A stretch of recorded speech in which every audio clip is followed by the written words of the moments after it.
Yes, everyone, the rumors are true. I am anti-Israel. I am pro-Palestine. And I am 100% 10 toes down anti-Israel. I believe Israel has no right to exist.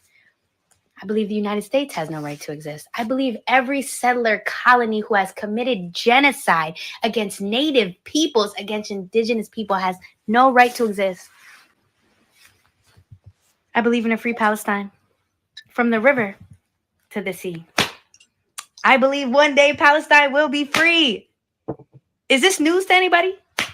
White supremacy destroys for the sake of destruction. Abolition destroys for the sake of creation. We are not the same. I have an unwavering respect for children, an unwavering love and care and compassion for children, a commitment to children and to their freedom, to their learning, to their lives, to sustaining their lives. Y'all are the demons. Y'all are the villains. We've been trying to end y'all, get free of y'all. Yes, everyone. Wow. Rather hardcore. Welcome to the show, folks. It's another box of dogs, isn't it? Been a while.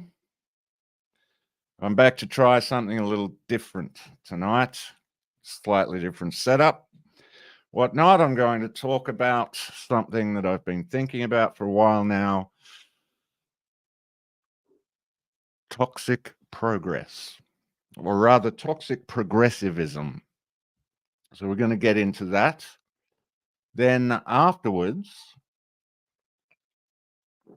if anyone's watching and anyone would like to join the stream, make a comment and I will invite you, send you the link and open it up. I know what'll make you feel better. Oh no, not another box of dogs! It's another box of dogs!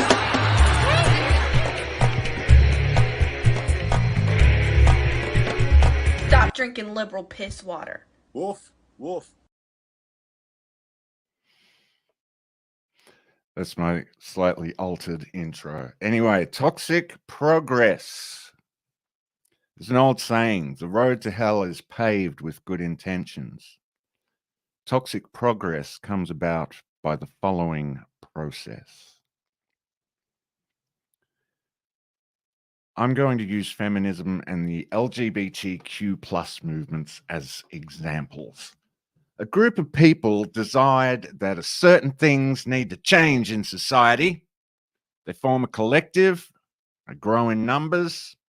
As they grow, they garner attention from powerful people who decide that their cause suits and serves the desires of those in power, what we will refer to as the elites. In the case of feminism, it served the elites to destroy the family unit and have everyone working, thus serving the machine rather than the family. So the elites started funding their movement and opening pathways for them to be seen and heard by the rest of society, getting them on TV, giving them platforms, such, etc. Although that started before TV, but that's neither here nor there.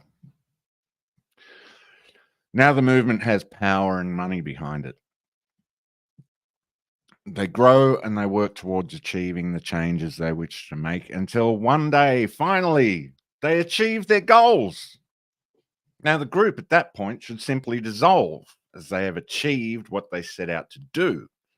But some members of the group have built careers out of this movement. And besides, the group has money and power. The group can do more to change the world in other ways.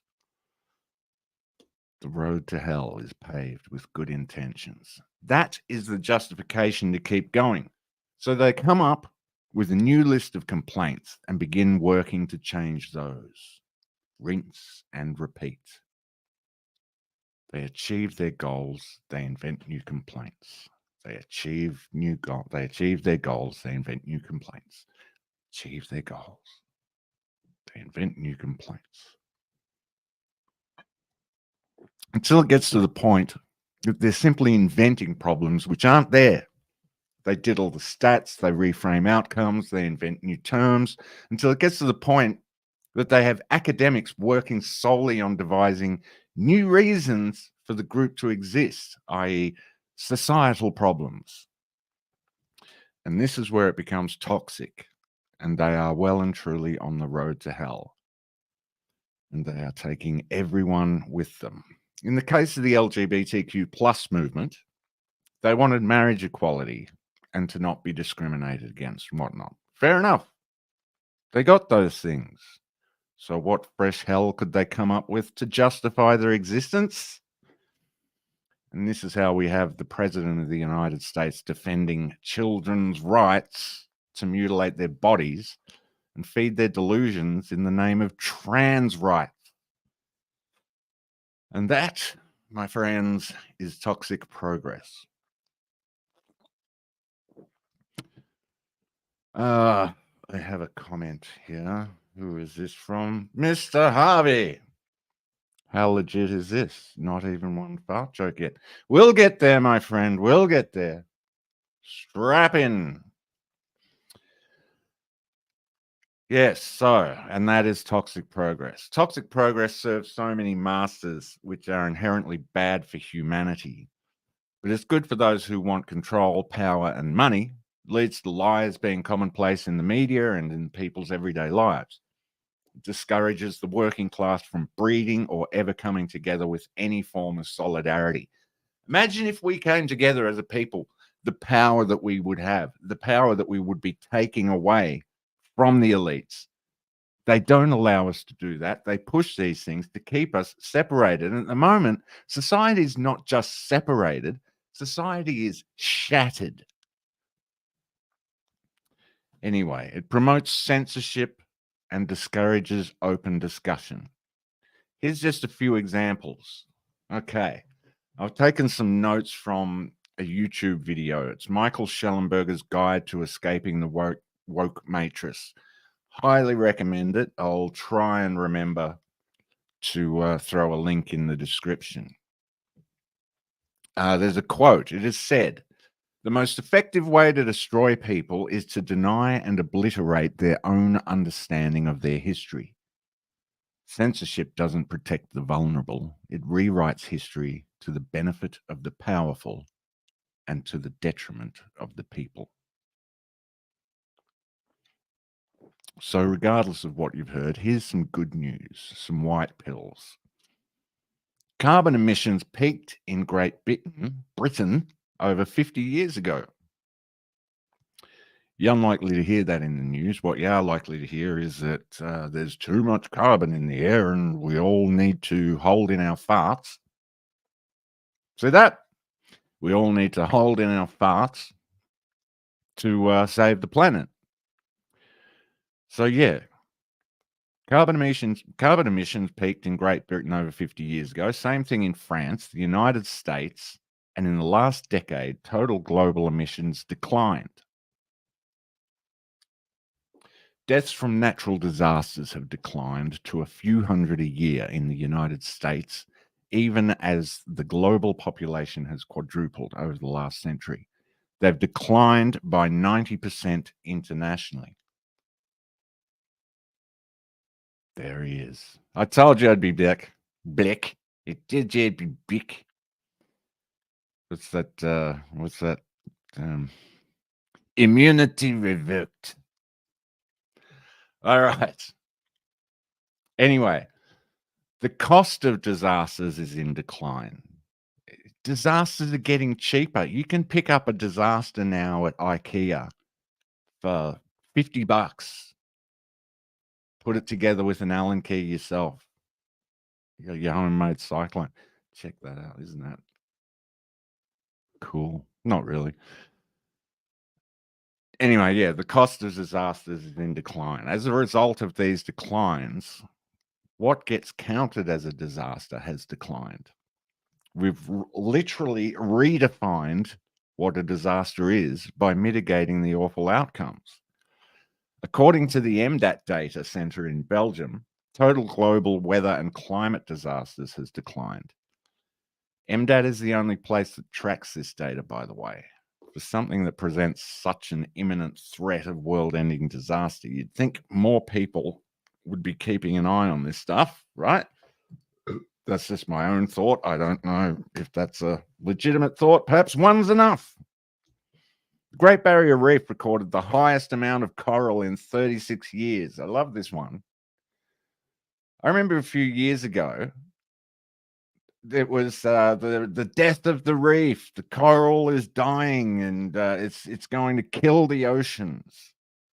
But the Great Barrier Reef recorded the highest amount of coral in 36 years, and maybe longer, because that is the amount of time we've been studying and measuring the reef. I only remember a few years ago it was reported that the Great Barrier Reef was dying, and it was all over the news. But I also remember people saying, no, it's not dying, it's just part of the life cycle. And those people were shouted down by people who were panicking. They were called science deniers and accused of working for the oil companies and slandered in the worst ways. Coral is a fucking weed, and they know it. Damn straight. Hey, I'm going to send you the invite, but I'll send it to you on the Twitters, I think. I think that is going to be the easiest and quickest way for me to do it. So I'm sending it to the... where is it? Where is it? The Truth Dungeon. Okay, so if you can get on the Truth Dungeon Twitter,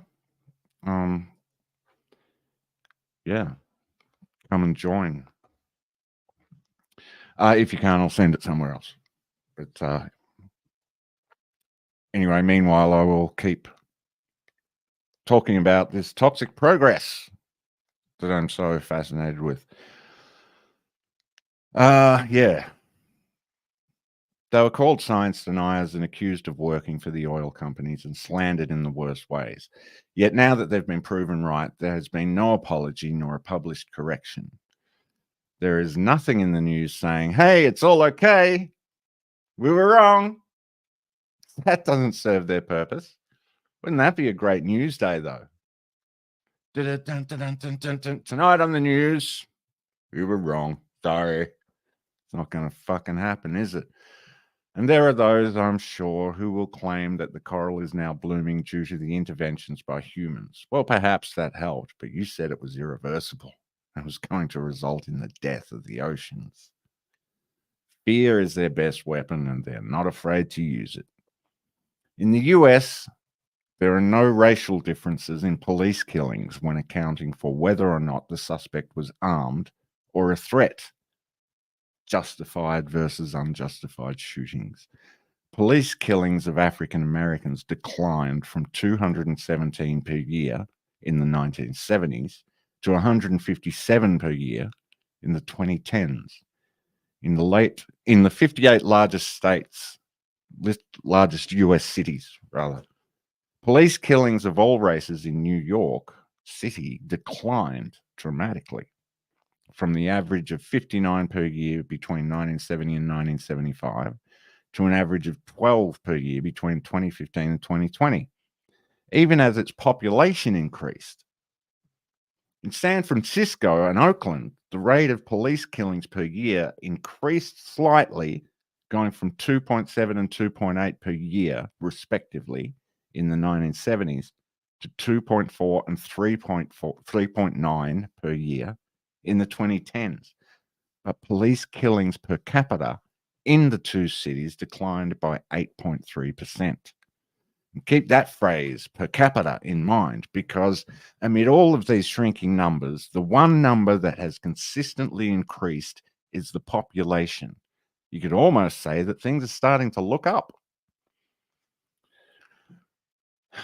Researchers do not know if trans people are being killed disproportionately in comparison to cisgender people, if trans homicides are rising, or if trans people are being killed for being trans rather than some other reason.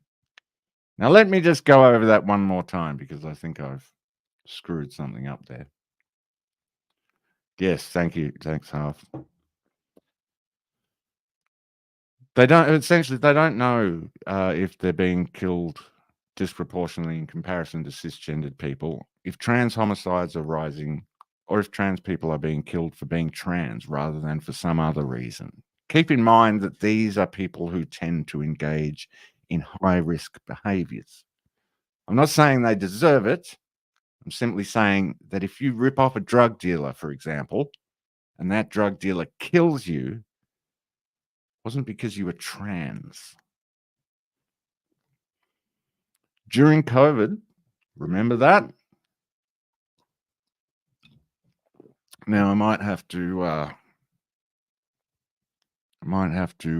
find an alternate word for things coming up here. Let's refer to it as Maxine.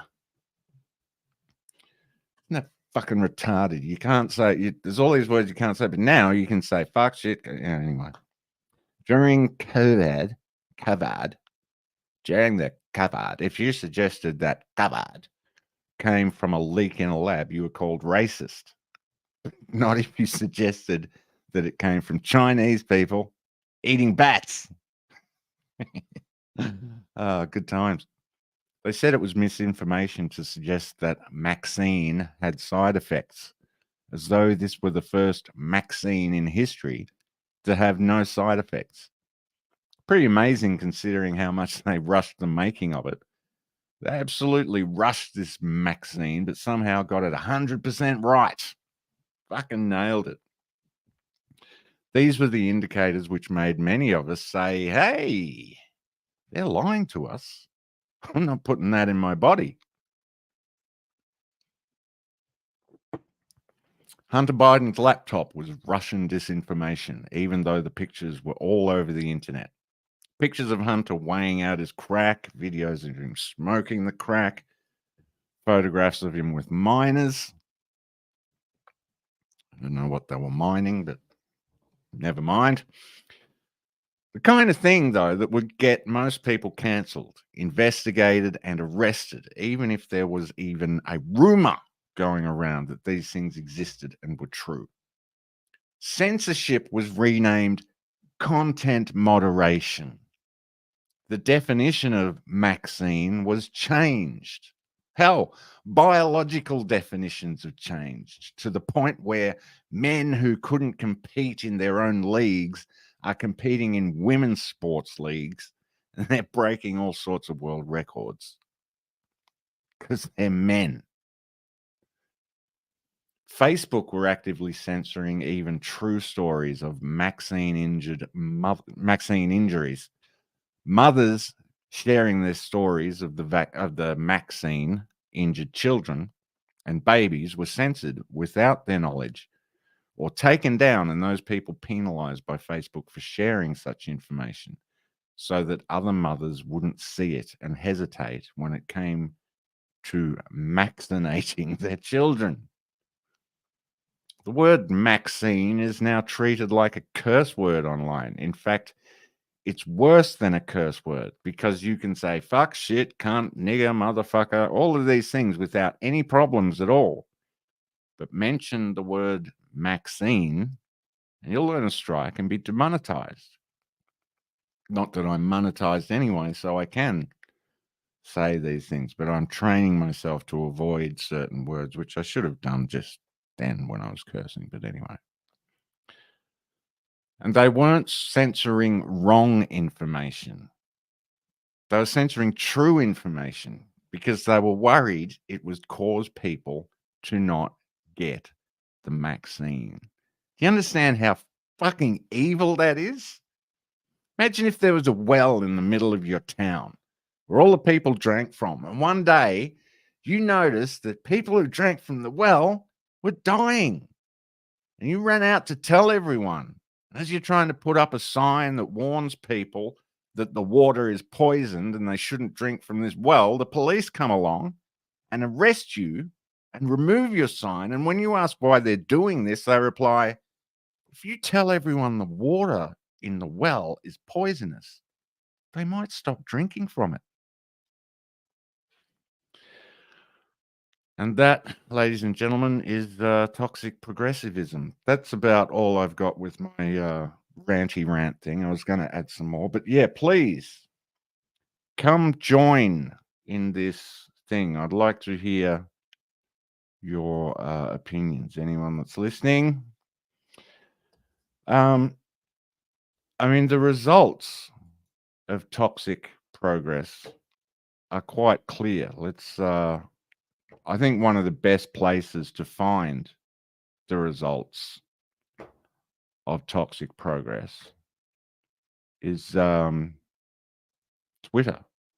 You can't go wrong with Twitter when you're looking for examples of toxic progress.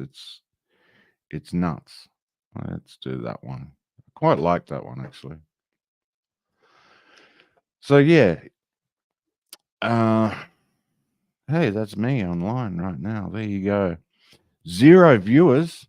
Wow, absolutely killing it.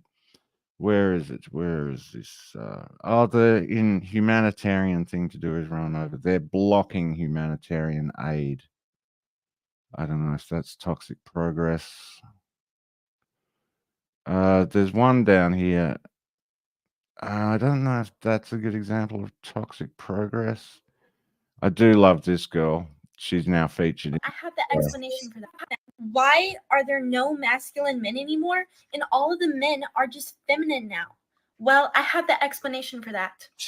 Millions of women each day carelessly go on birth control. And where are they peeing? Into toilets. Where does the toilet water go to? It's filterized, and then it goes into our tap water. And then what happens to the tap water? People drink it. The men are drinking the tap water. And that tap water is filled with estrogen from the birth control pills. The estrogen is getting in our water supply. And you need to stop drinking tap water if you don't want to be feminine.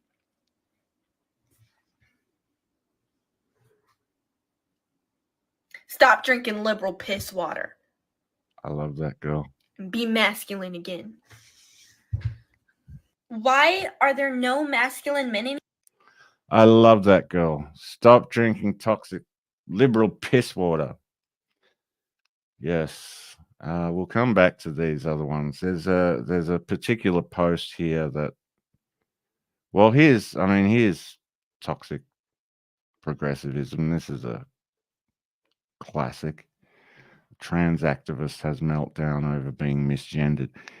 Why, if there are so many fucking genders, they insist on being called one of two, and if you get that wrong, you're evil somehow.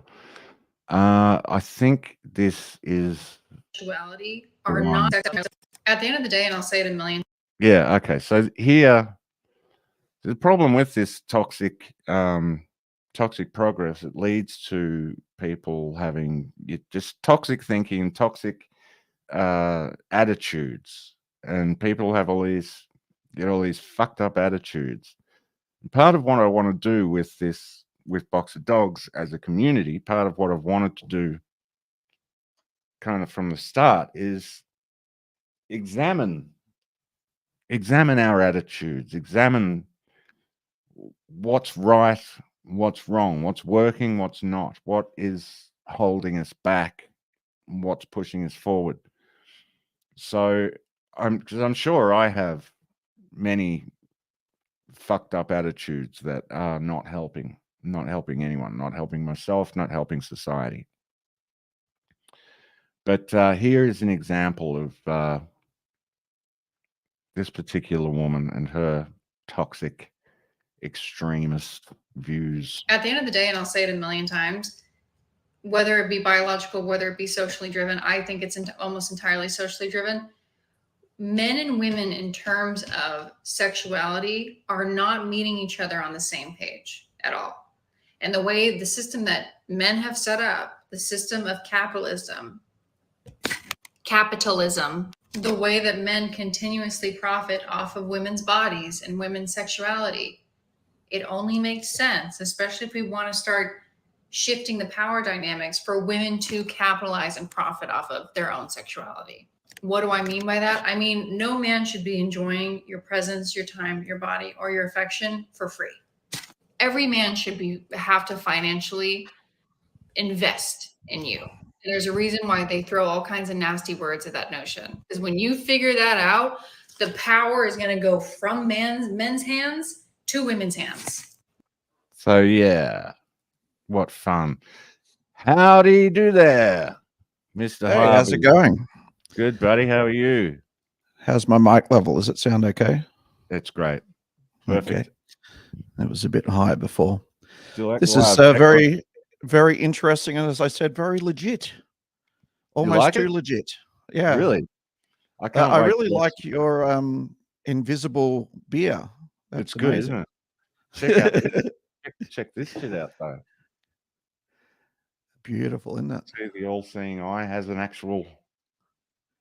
It's actually a Mac symbol, but there's a few spots in Close there. enough. Close enough. Kind of, yeah. Hopefully that'll get you in. Hopefully. So what do you think? Well, yeah. I mean, look, putting it all together like that, it makes you really realize how far the sickness has grown. I think, and it's funny. I always think about, this is going to sound really goofy, but I always think about the Green Mile. You know, the bit where what's his name? John Coffey, right? John Coffey's he's crying because he's remembering the girls dying. Yeah, and he says he killed them with their love. You remember that? Yeah, yeah. And that phrase always comes back to me, because when I think about this sort of toxic progressivism, it really is, it comes from a good place, a good thing about humanity, which is we want to be at least seen to be on the right side of history, or to be doing good things. We want to be better. That should be good. That should be good. But it's been so weaponized against us that now the good people are the bad people. And the people who are willing to be visibly cuntish, like us, I would suggest on the right side of history. I mean, that's why we do it, at least, right? Yeah, absolutely. That's why we're on here saying the swear words and talking about the bad things and the stuff the media is not covering, because otherwise you're just virtue signaling. I mean, that's what we used to call it. It was only like a year and a half ago we were calling it virtue signaling, and then it was woke. And I think toxic progressivism is a better term than all of them combined. I'm not sure if we needed a new one, but let's use it anyway. I like it. Yeah. But I really wanted to make this video the first time I mentioned it on the internet, because I've been ripped off before, and this one's too important to me. I want to be. You got to get the tirade out there. Yeah. Yeah. No, but you absolutely, it's bugged me for so long, and I'm sure you'll relate to this. Like, when you see the people saying the right things, you just go, you're fake. You're not, that's not really what you believe. You're saying it's kind of like showing I'm a good dog. And I'm sick of it. And that is what we do, these things that earn what they believe they should believe to be a good person, though. So it's still motivated by essential goodness. But it's just annoying. It's annoying to the rest of us who can sort of see through it all.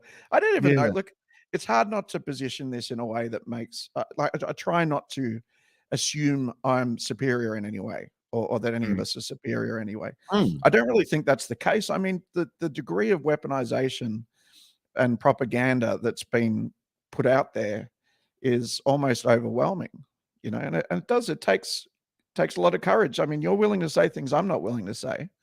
And, I think that when it comes down to it, you're the one with the biggest degree of courage out of pretty much everyone I know. Really? Or foolhardiness, potentially. Yeah, I think it is. I can't self-destructiveness. Not do it. It is. It's like, I seriously, I can't not do it. It's just basically, I feel I'm just speaking the truth most of the time. or I'm looking for the truth at least. Yeah, trying to. And it gets me in trouble a lot. I've had a lot of trouble with this, but yeah, I don't see the progressive world going in a direction that I think is good, you know. So what's going to happen? I mean, it's a psychological epidemic, right? Let's put it that way. So, you know, it's not a virus, but it's a mind virus. And it's winning. It's definitely winning. We saw that during COVID. I think we're all a little bit surprised at how much it's winning. Yeah. Yeah. So what's the cure? What's the medicine? Well, I think that the cure, I don't know, it's not so much the cure, but it's a treatment, is the truth. And it's the shock of the truth acts like cold water, you know, that acts like throwing a bucket of cold water over someone, and it will shock them out of it. They won't, you know, it's not going to fix them. But some people are immune to the truth, though, I think. Absolutely. If we're going to keep the viral metaphors going. Yeah. It just seems like I watch, like, you know, I watch Bill Maher, right? Like I try not to be too, you know, team-based. So I think Bill Maher's still funny, even though all of his opinions are pretty much opposite of mine. I still get some kind of enjoyment out of his show. He's doing that podcast, the Club Random thing, and he had Patrick Bet-David on. Yeah, I heard. Yeah. You didn't watch it yet? I watched the whole thing. I haven't watched it. Really? Yeah, it was fascinating because they really butted heads a lot. And I bet. Yeah. And you know, Ma was sort of mocking him, and then as you would imagine, you know, Patrick was able to hold his ground quite well. And it never got adversarial to the point where you felt that they were going to punch each other or anything like that, but they may not be going out to dinner afterwards together. You know what I mean? Yeah. But yeah, I mean, those sorts of things are encouraging because you sort of see Bill Maher confronted with someone so utterly convicted by their truth that he has trouble maintaining his own. And a little bit vice versa as well. So, like, there was a really interesting bit, and it's a clip on YouTube at the moment. It just came out today. I think the conversation was a couple of days ago. But he brought up Bill Maher brings up global warming and says, you know, it's one of the biggest emergencies. He actually uses the term global warming, which I thought was interesting too, because even the global warming people don't use that term anymore, do they? Don't they use climate change instead? But anyway. Yeah, probably. I guess Bill Maher didn't get the memo. Yeah. And he said, you know, this is the biggest emergency we have, and we have to do something. And then he said, oh, I guess that's probably a hoax in your world, is it? And he called him David, actually, which I thought was funny too. He said, I guess that's a hoax to you in your world, is it, David? And and Patrick said, no, I lose sleep over it every night. And Bill Maher was like, what? He goes, yeah, I lose sleep over it every night. And he said, are you joking? And Patrick was like, no, why would I joke about something like that? He said, global warming is one of the biggest challenges that we face as a society. And Bill Maher's like, are you taking the piss? You know, like, and they just couldn't even believe each other was saying what they were saying. Like, they actually agreed on something. It was a really good moment, I thought. Yeah. Yeah, it was really fascinating. Well, that's it. I really admire people who do that, who will have people on who they disagree with or who they are going to butt heads with, and they create something, and they're willing to challenge their own beliefs and perceptions and what. I really admire that. Piers Morgan's kind of the champion of that at the moment, but I tend to think Piers Morgan tries to get two people who'll butt heads with each other more than he wants to have a debate with anyone. Yeah. And then he just tells them both to shut up. That's just basically his formula. Yeah. And I'm a bit of a sucker for it. So yeah, it works for me. But at least the people are talking. I mean, you've got people from, representing Palestine and Israel in the same room. They're not going to come to any kind of agreement, I guess, but they will hear each other out, at least to an extent. Yeah. And I don't know, maybe that helps. It's possible. Do you think they really go deep, like when they're in the room with their direct opposition? I guess it depends. That comes down to the personality. Disagreeable people they'll go hard on, like, this is my point of view, and I don't know. I just wonder if they hold back at all. I don't think they get very far. I mean, before either Piers Morgan or the other guy yells over him, I mean, they barely get a word in on that show. Well, that's still television, isn't it? Yeah. Look, it's spectacle, right? Like that's what he's really. That's his trade. Yeah, but it's also, you've got like 8 minutes to get out an incredibly complex, a debate on an incredibly complex issue. You got 8 minutes to sort this shit out. Go. Yeah, true. I think some of his segments go over 20 minutes though, so he goes a bit longer on some topics. But yeah, I'll tell you what might help. I don't know if it helps the mind virus of toxic progressivism, but I think Tucker Carlson might be saving the world at the moment as we speak. Over in Russia, interviewing Vladimir Putin, and against, I guess, the mainstream everything in America, at least, but probably most of the world. Yeah, I have a colleague who's Russian, and I mentioned it to him. He hadn't heard about it, and he goes, "Oh, go check the news." He goes, "Oh, wow, it's all over the Russian news. They're saying that the US is considering him a traitor, and they're looking at executing him and stuff." I'm like, "Is that what the Russian news says?" He goes, "Yeah." I said, "Okay, I don't think anyone's talking about execution in the Western media, but maybe assassination in a private room." Yeah. No, if they tried to take out Tucker Carlson, there'd be an uprising. Would they? I mean, we've taken a lot, Come on, we just put spent up with a lot. But we just spent an hour and a half talking about Julian Assange. I've still got the name typed in here from that episode, Julian Assange. Yeah. But I mean, how much did we tolerate with Julian Assange? No one did anything. I didn't do anything. I mean, I've sent some money to the campaign a couple of times when they need it, or they say they need it, or whatever, and not much either, really. No, if they do one more thing, that's it for me. Yeah, you're at the red line now. I'm at the red. I've been at the red line. 15 years of torture and abuse. I won't take another minute more. Yeah, another one. Exactly. Good on you for standing up, man. But good on you for standing up at the exact moment that Julian is unable to anymore. I felt bad for all the times I've backed down in the past, so I thought, fuck, I'll stand up this time, one more time, and we'll see how it goes. I hope someone does this. You noticed I got an ant on my microphone. You noticed Jimmy Dore. Was it Jimmy Dore? Yeah, it was the Jimmy Dore story, the one that Rod has sent out. Yeah. You noticed they're talking about someone's got to do something. Eventually someone's going to go, I've got to do something, and then they'll actually do something. Everyone else is waiting for the other person to make the big sacrifice to.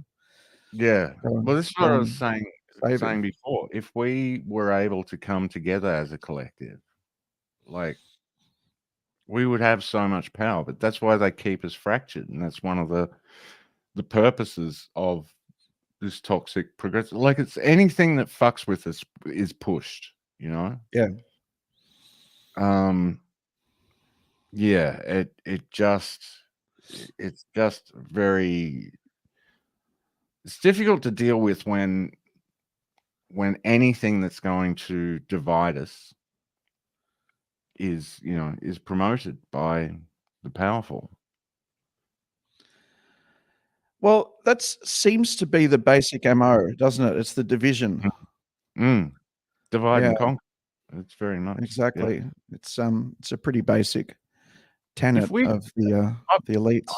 Yeah. Well, I wonder if we came up with like one issue, if there was like one issue that we could all come together and agree on, and we all just were like, this thing has to change.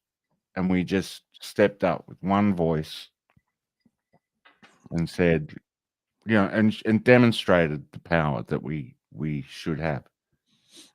Well, you know what The issue I think problem we is- could all unite on if we're all a little bit more diligent and willing to research. Yeah. Bitcoin. I don't understand why it's not uniting people yet. Yeah. I get I know that. it seems like it's an abstract technology or something, but it's not. It's a philosophy. It's a movement, It's a way of life. Well, I guess it is. The biggest problem with all of this, though, Jeff. Yeah. You Jeff. convince everyone in the goddamn world Jeff will be the one motherfucker sitting there going, no. There's always I'm one Ethereum Jeff. all the way, or I'm garbage coin. Well, the role of the contrarian is important in society. It's like the role of the jester. I think you're familiar with that role a little bit. Mm-hmm. The role of the what do you call the? Can't remember. The beloved entertainer. Is that what you want to be? Okay, beloved. That's what I was trying to think of. Clearly. Yeah.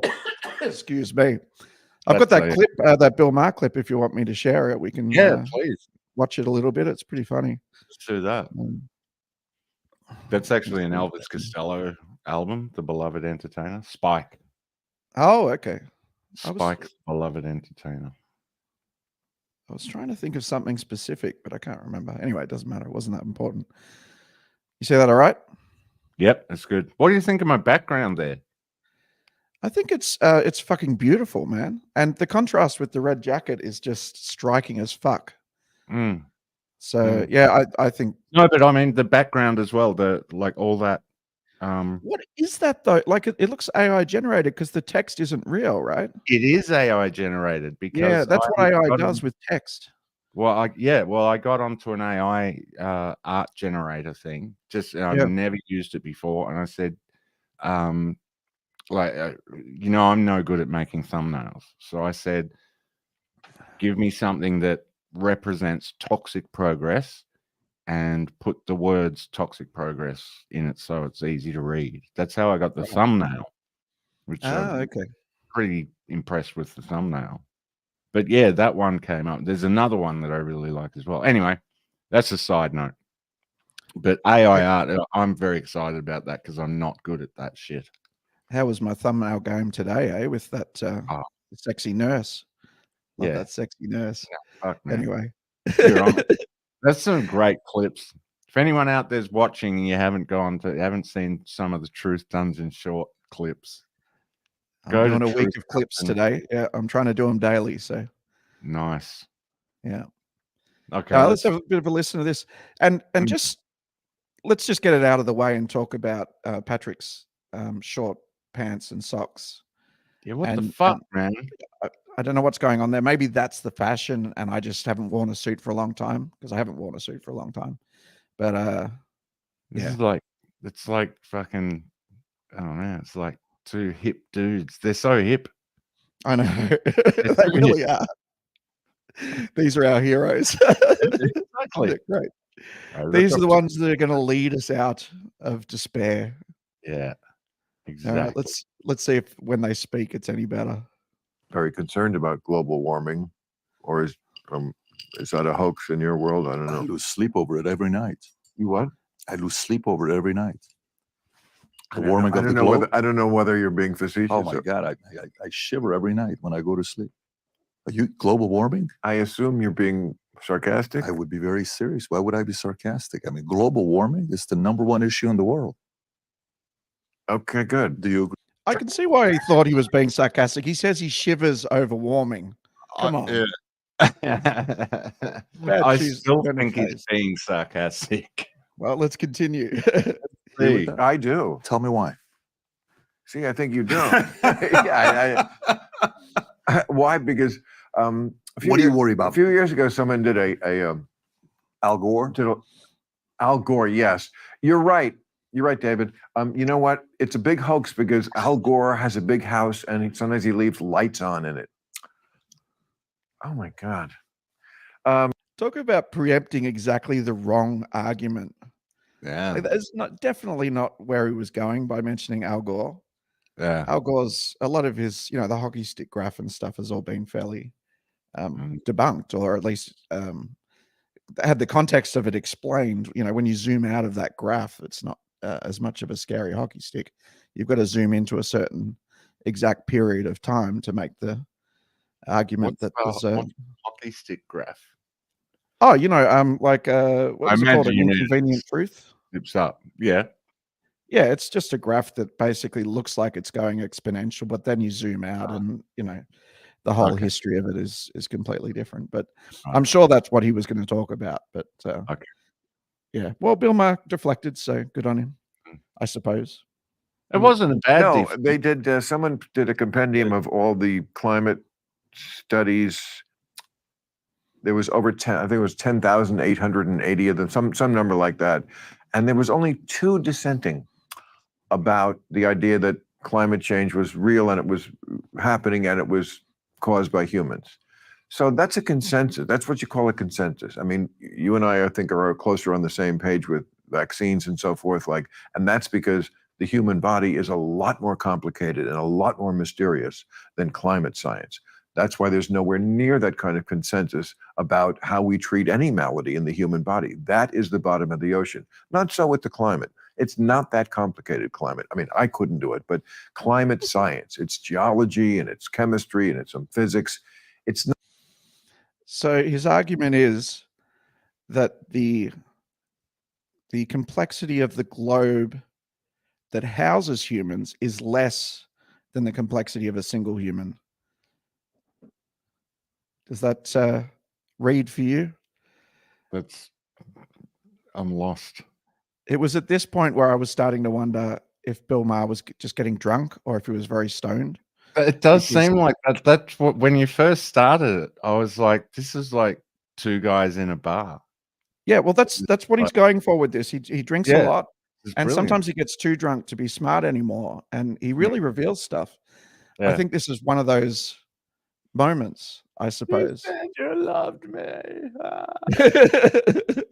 I'll play a little bit more because Patrick hasn't had a chance to speak yet. Not a mystery like why do people get Parkinson's disease? It just isn't. So, oh shit! What was your question?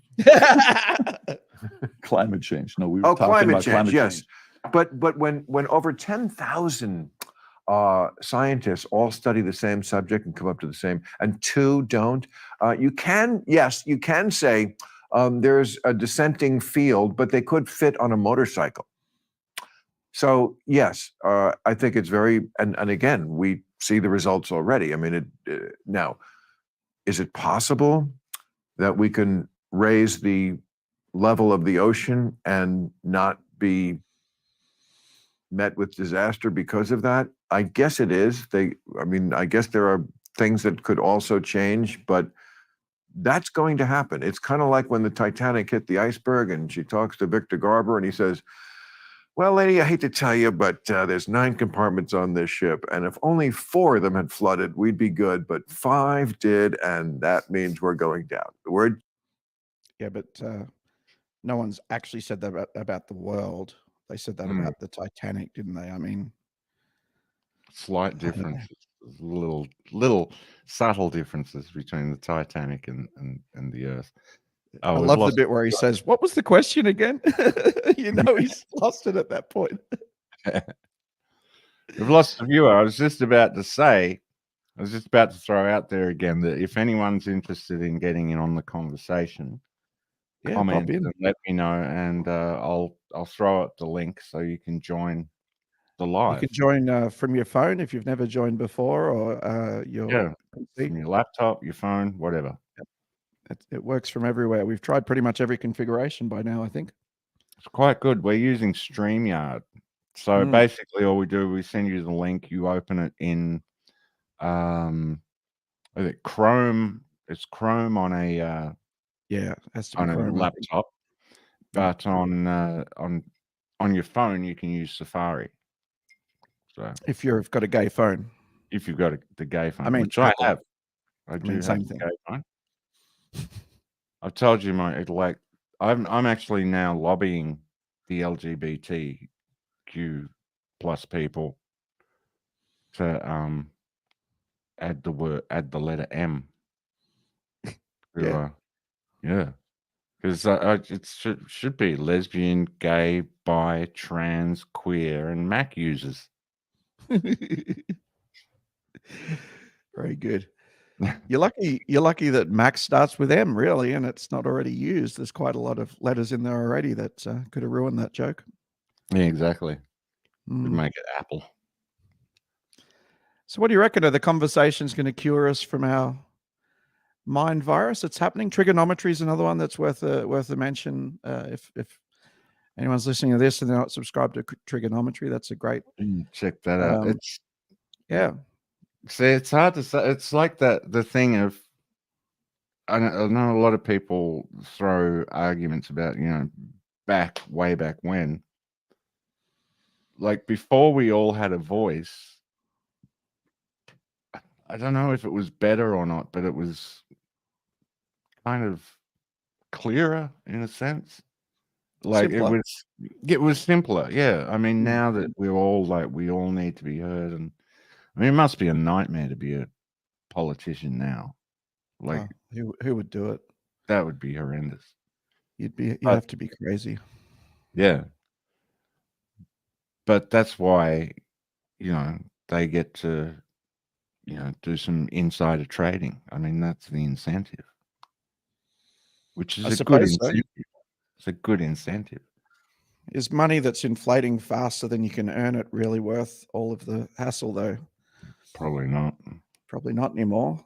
I mean, look, I put some money into Bitcoin several months ago. It's gone up 10%. I'm extremely happy with that. People talk about there was a massive dip and it was plummeting and all of these things. Well, if you close your eyes and then open them 3 months later, no, it didn't. There was no disaster. Just try not to look at it every day. And, there was a moment where it dipped $500 below what I'd put into it, which I was concerned with. But I just decided to go all diamond hands, as they call it, just hold on for dear life no matter what happens. And yeah, now I've got, several grand that I didn't have before. Yeah. So I can spend it on prostitution. If I had any money to invest now, I would be throwing it in to Bitcoin. By the way, when I say I spend it on prostitution, I mean saving women from human trafficking, of course. I don't mean... Oh, no, yeah. That's what I took to be your meaning. Helping. You believe me? Helping, yeah. Yeah. It's assisting. Saving them. Trying to hire them so many times that they're lifted out of poverty. Yeah. You're fighting the opportunity to milk me for so much money that eventually they'll be richer than me. And milk you for other things as well. Well, the milking part is important. Yeah. Yeah. They don't call me a cash cow for nothing. The funny part is it ain't cash. By the way, I'm drinking Sambuca, which if you put ice in it, looks a little bit like cash. It does go cloudy, doesn't it? It does. It's beautiful. I love it. Until if you leave it too long, it actually gets a little bit curdled, which is kind of gross. So you got to be careful. Sambuca, did you say? Licorice. Yeah, I guess it's licorice flavored. Yeah. Very, very sweet licorice.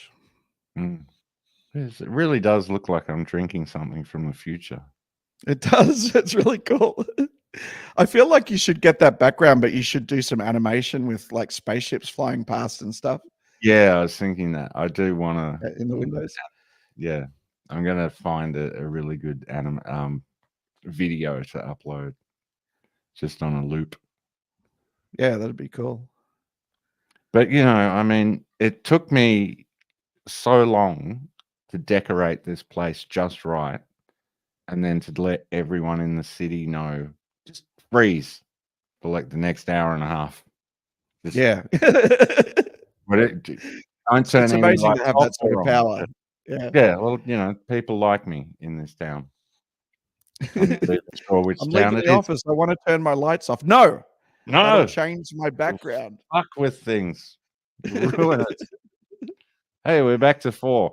Let's make that announcement. If you want to join the stream, just comment. I think we're all on YouTube at the moment. If you want to join the stream, this is just something I'm trying. I'm trying different things with this.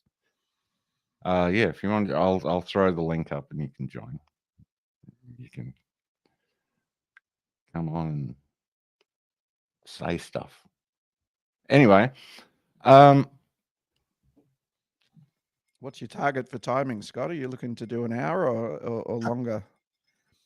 Oh, look, it's really just it ends when it ends. I was thinking, like, when when I run out of things to say and the conversation dies. But I was thinking a couple of things. Doesn't really happen, does it?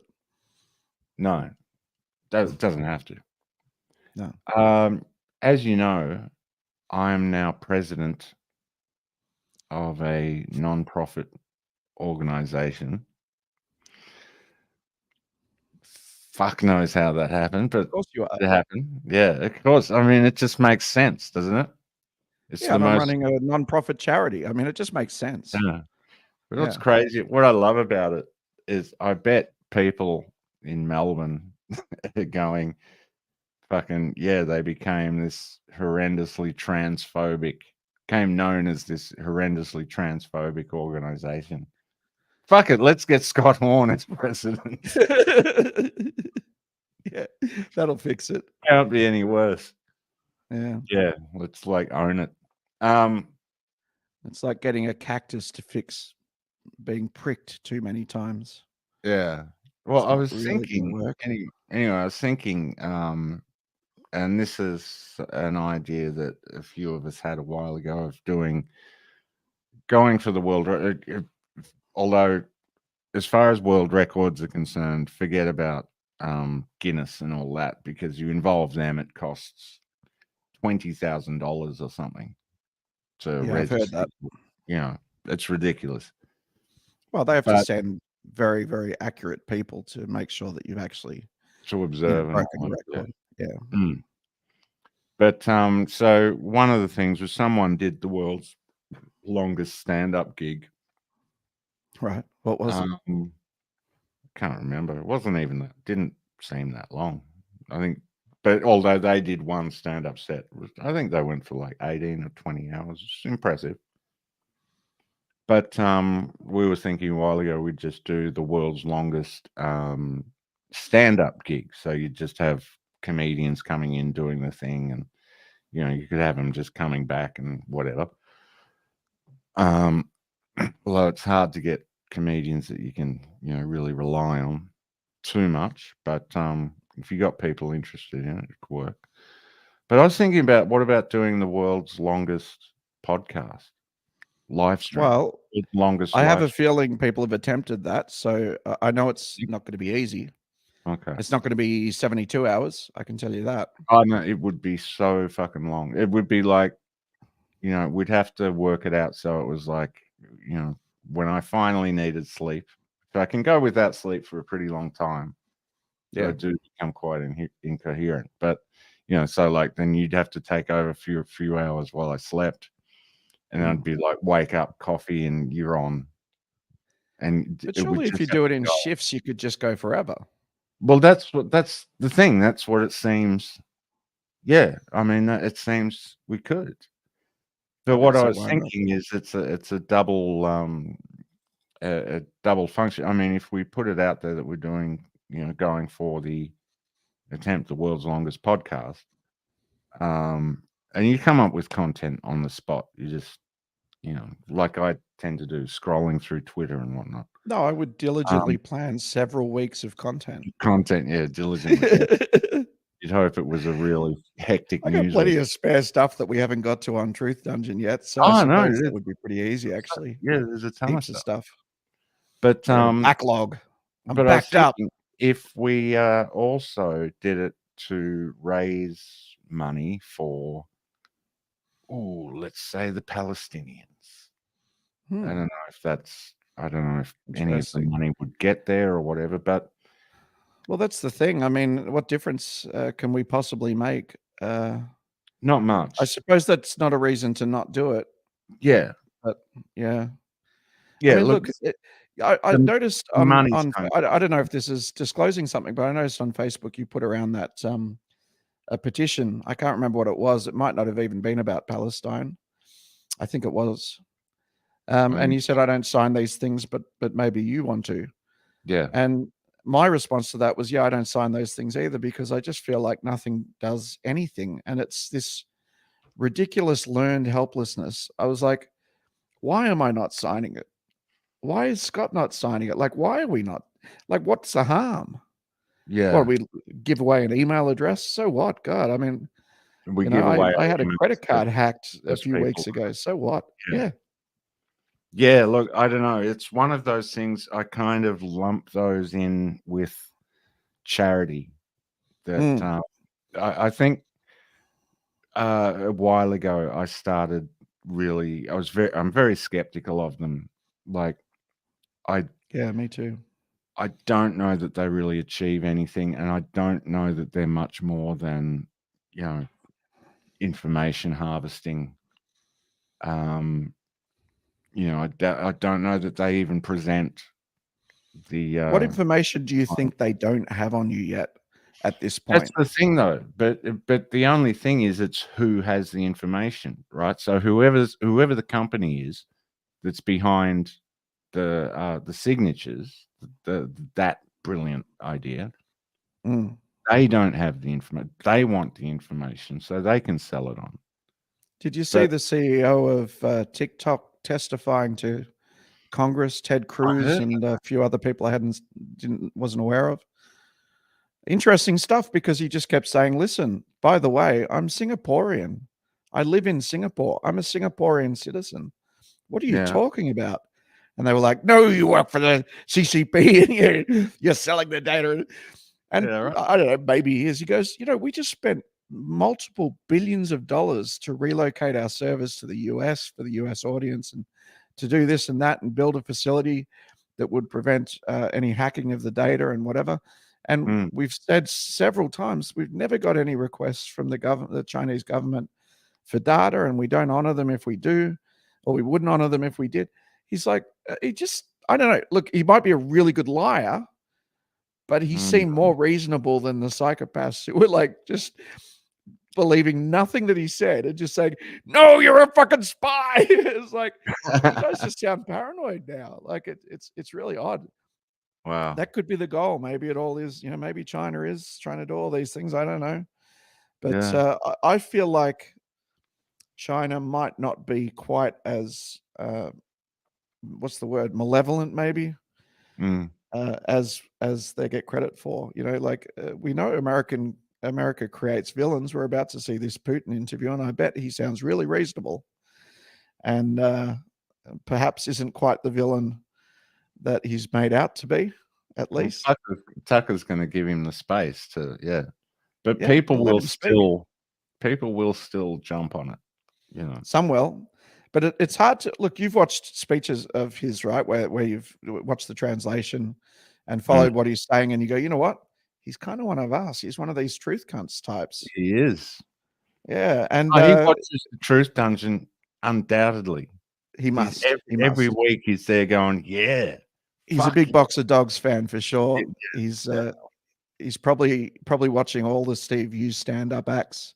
Yeah. He's look, he's well versed in the truth movement. Which I still hate that term. I wish we could come up with a better term. Yeah, but I don't like saying the conspiracy movement either, because then that's using the word that's weaponized against us. So I don't know what the right term is, but whatever. The true believers. I don't know. Now that's probably terrible too. What's True that, Bloods or something? Pure Bloods. Yeah. Pure Bloods. Yeah. Yeah.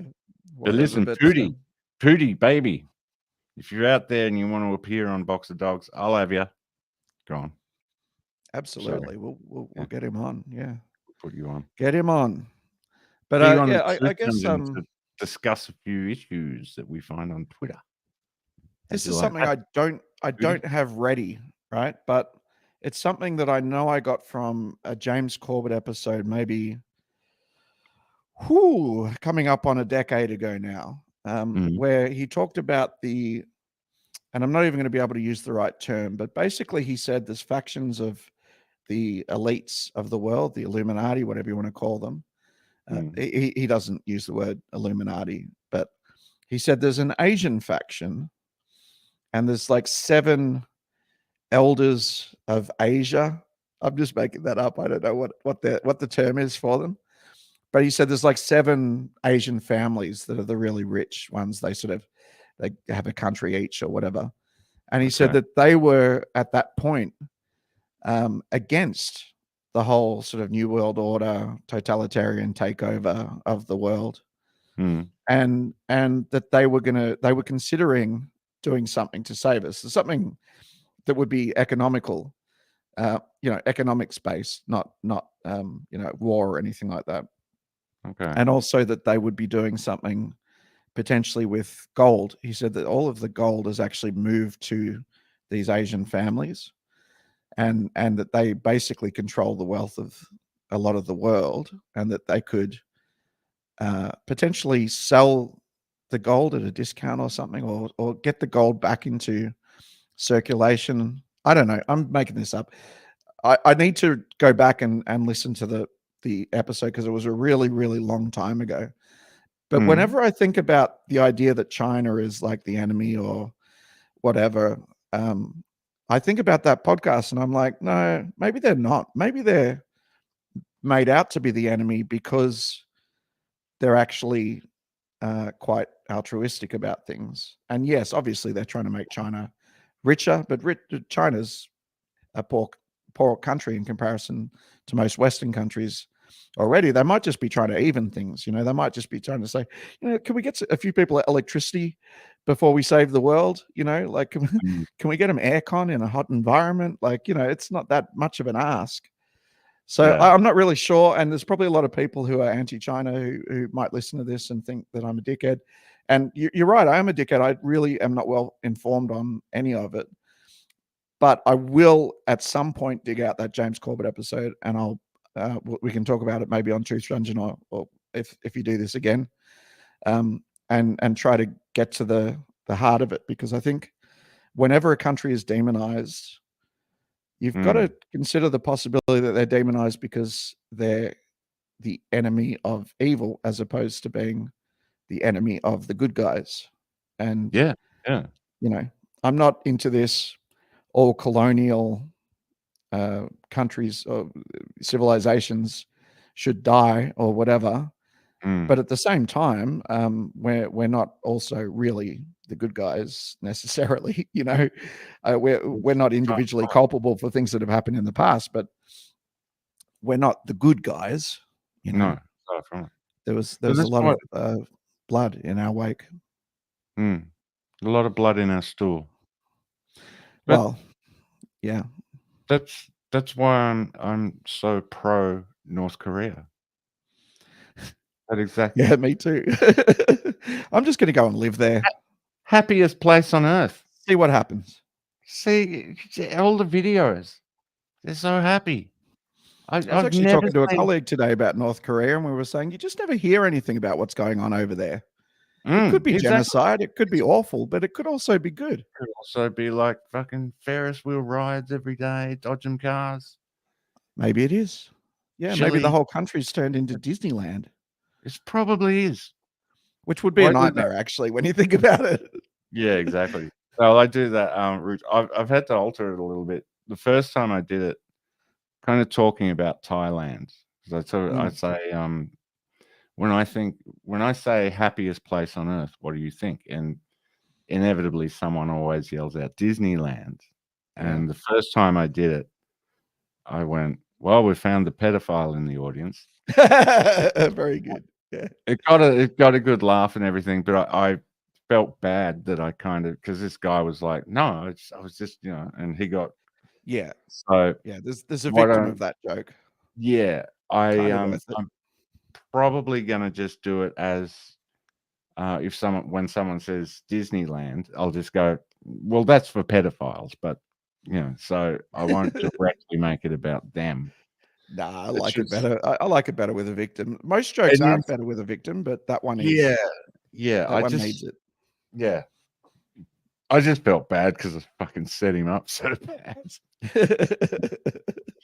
But and I don't know. Let's face it. No one likes being called a pedophile. Wow. I mean, I was saying earlier, like you have to have the courage to be the bad guy, so that you don't fall for the woke bullshit. So that's true. Maybe you and I should come out of the closet, Scott, as kitty fiddlers. Yeah. Well, we got to get those T-shirts. The pedo life. Pedo life. Yeah. No, that's pedestrian life. That's the person who doesn't drive a car. Yeah. About walking. Yeah. Yeah. It's about walking a lot. One of the funniest things Rodders has ever done. God, that was brilliant. That whole segment was so good. We've got to do that more. That rapid fire thing. It's really good. Yeah. You never know what's going to happen. You don't know what the other person's going to say, and you're waiting for your next thing to come around. And then someone says something like that, and you're like, God, forget it. I got nothing. I fell off my chair practically when you said that. That was great. Anyone's wondering what we're talking about, look up the Truth Dungeon New Year's Eve episode. Yeah, that New Year's Eve special, that's when it was. That was our New Year's resolutions. There's a clip of it too. I did clip that one. Yeah. Oh, yeah, you did too. Yeah. Yeah, it's a separate one. New Year's Eve resolutions. I don't know. You'd find it. It's on there somewhere. Oh, boy. Isn't it amazing how brilliant we are? It is. It's quite... And look at that, 3 people watching. I mean, yeah, there's one person who wasn't into the self-congratulatory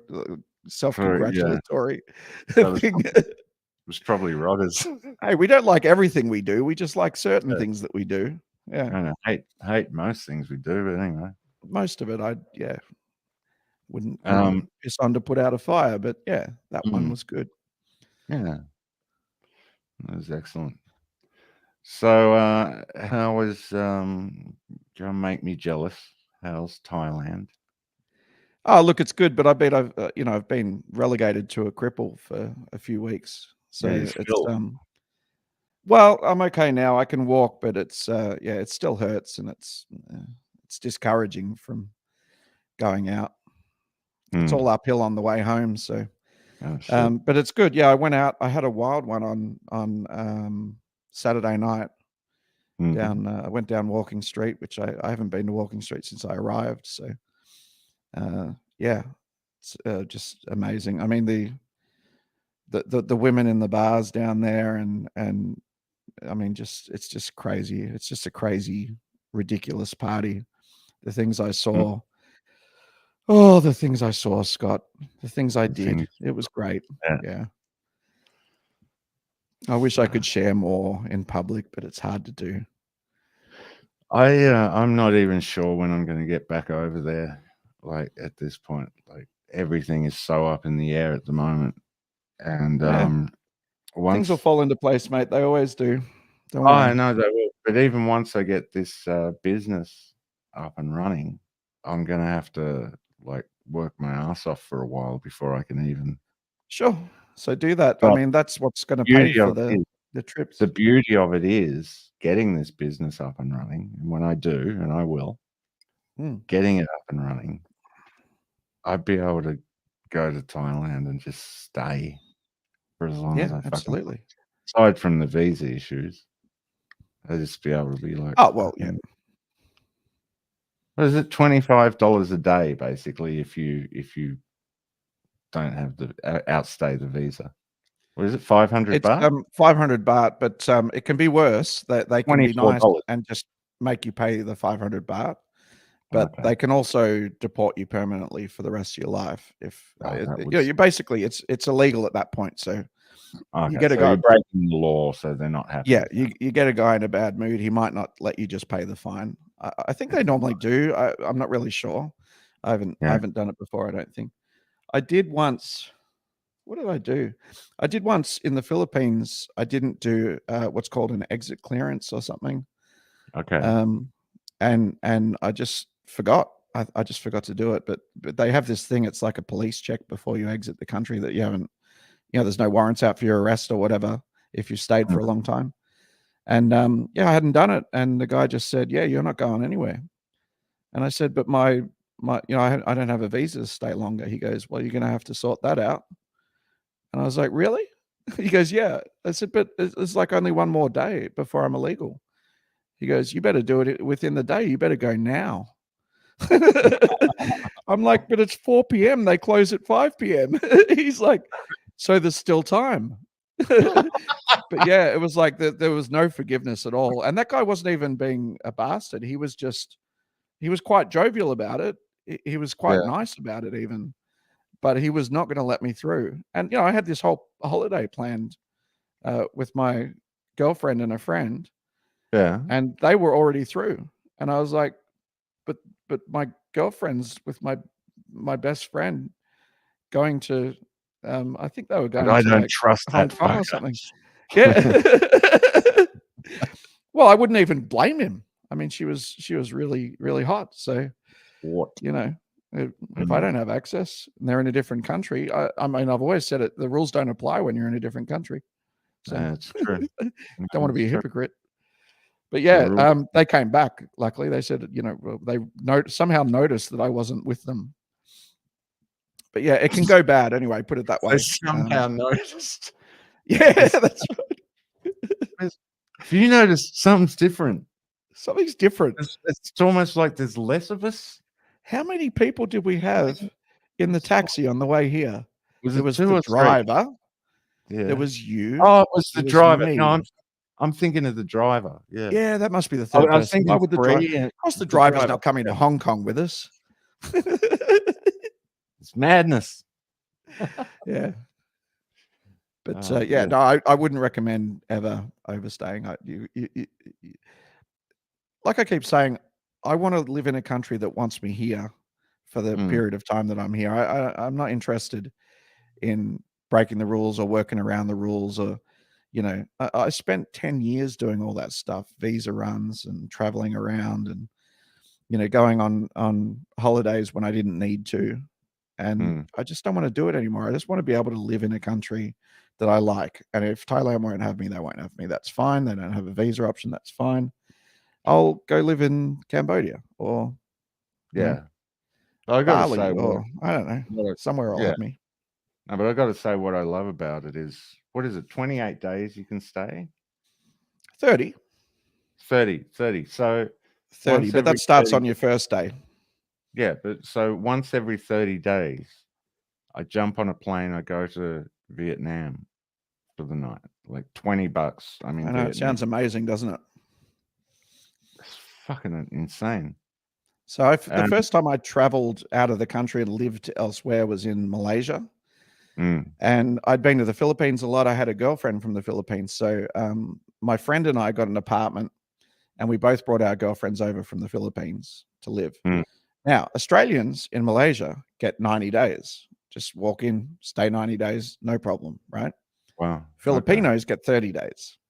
Ah, okay. So every month we had a holiday and we were like, well, let's make the best of this. We'll do a holiday that we really want to do, like Timbo went off to the Maldives and, but then after a while, the expense of it and the inconvenience of it just starts, like it took probably 3-4 holidays before we were like, oh God, another month. It's come up already. We have to go on another exotic fucking holiday. I just want to stay in the apartment and get drunk and do some work. And, it doesn't take long before the concentrate. 30 days isn't very long to have to get on a plane again.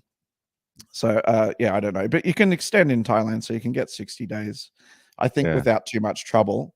And you can come in probably, I think they say twice a year. You might get away with 3 times a year, staying 60 days, which is 2 months. So you could probably, overall stay 6 months out of the year without attracting too much attention. But also they can just say no whenever they want. They can just, like literally at the gate, just say, yeah, look, nah, you're not coming in this time. So it makes it hard to make it your permanent. Like, you don't want to leave things here if you're not going to necessarily get back in next time, right? Until there's some certainty. Yeah, You're just not going to do it. That's a problem. Anyway, I'll just keep doing my 60 days and traveling with an entire podcast studio in my suitcase. That's great. Just paying the exorbitant fees for the extra luggage and weight. That's convenient. Yeah. Luckily, we're not playing people yet. Yeah. That's going to be a problem. I quit smoking again today. Oh, really? Yeah. It's been. That's why you've been able to sit still for 5 minutes. Exactly. Very nice. An hour and 20, actually. Yeah. I was actually, it was on my way out here that I would have stopped and bought cigarettes because I'd been out of tobacco for like an hour or so. And I was coming out and I just thought, and I watched a video on NLP, which I'm fascinated with and I want to learn more about, but neuro-linguistic programming. And the first thing he talked about is this swish method. And if you have an addiction of something like food, cigarettes, whatever it is, you keep a picture of yourself in your mind of how you want to be in the future. Okay. And so, so I've been using that mental image of myself as a non-smoker. How do you picture that, though? Just someone not smoking? Yeah, it's tricky. I kind of need, I imagine getting feedback from people saying, like, I'm out and people are saying, wow, you look really healthy. You're, like kind of that, I'm framing it that way. At first I did it like I'm just standing on top of a mountain breathing in the fresh air and I'm like getting it all in, whatever. Is your dick out? Yeah, of course. My dick's always yeah, exactly. Yeah. I'm on top of a mountain. Why would your dick be in? Yeah, exactly. How are you even going to climb the mountain? What are you going to attach the rope to? Exactly. Yeah. I mean, how do you climb a mountain? I throw my dick up over the ledge, hook it onto something, hope it hooks onto a branch, and up you go. Exactly. I just put a hook on the end of my dick and I just yeah. The problem is it's really caught. Problem is that can come back in a hurry. Yeah, well, it can. Also, sometimes a woman will discover it and start sucking it, and it's quite distracting. Yeah. But you know what women are like. They can't. I mean, it's not their fault, obviously. Yeah, I can't help it. It's nature. Yeah. That's why we're not allowed to walk around with our dicks out because women would go nuts. Well, they can't control themselves. No. Yeah, I don't know what that woman that you played at the start of this video, this whole live stream. I don't know what she was talking about with. What was it? Something about there needs to be a financial transaction to prove a man's investment. What was she saying? The one I played at the very start was like she was like an anti-colonialist person. She was basically the one that was talking about the financial stakes of a relationship. I kind of agreed with her in a way. I mean, I think she was saying don't ever give a man your time unless he's paying for it. Yeah, I sort of feel I think she probably spoke poorly about it. But I feel like relationships are transactional no matter what you do. Absolutely. But and you either have hidden unknown costs or you have an agreement with a person that works for both people and everyone's happy with. And I think it's better to talk about that financial aspect if there is one. Yeah, but then when but see, when it's that clear, when it is that clear and defined. Well, you're on romantic, aren't you? Well, yeah, absolutely. Spoils the romance for you. When it is that clear and defined, that's how you end up with audio released of Mel Gibson going, I deserve to be blown. That is clearly the fucking nature of their relationship. He's like, right, I get blown, I get this, But what's wrong with that? See, I'm not saying there's anything wrong with it aside from the audio being released. Because Yeah. Women can't be trusted, right? I mean, I don't think anyone necessarily deserves to be blown, except a guy who's literally paid an amount for a blowjob that was like on a menu somewhere or in a brothel or whatever. And then I guess he's paid for it, so he 100% deserves it. In a regular relationship, you never really deserve it, but I imagine Mel paid for it. I imagine that was like part of the weekly wages. You know what I maybe. mean? Like, I must admit, I've never negotiated a relationship with blowjobs as a currency. Well, the difficult thing, go on. No, the difficult thing about it is if you're like, okay, I'll give you this much money, and you're super generous, and you're like, right, you got to blow me. It's a couple of years in, suddenly now they've got enough money that they've got fuck you money essentially, and they're going to say, fuck you, I don't have to blow you anymore because I've got enough money now to see out the rest of my life because you've been so fucking generous, right? Yeah, but any money you give them is just going straight in the savings. It's just building up. Well, that's true. They don't have to buy food. They don't have to buy anything. So you're kind of doing yourself a disservice by being generous.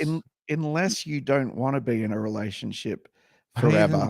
Subsistence. If the idea of having sex with the same person for the rest of your life makes you feel a little bit sick, which it does me.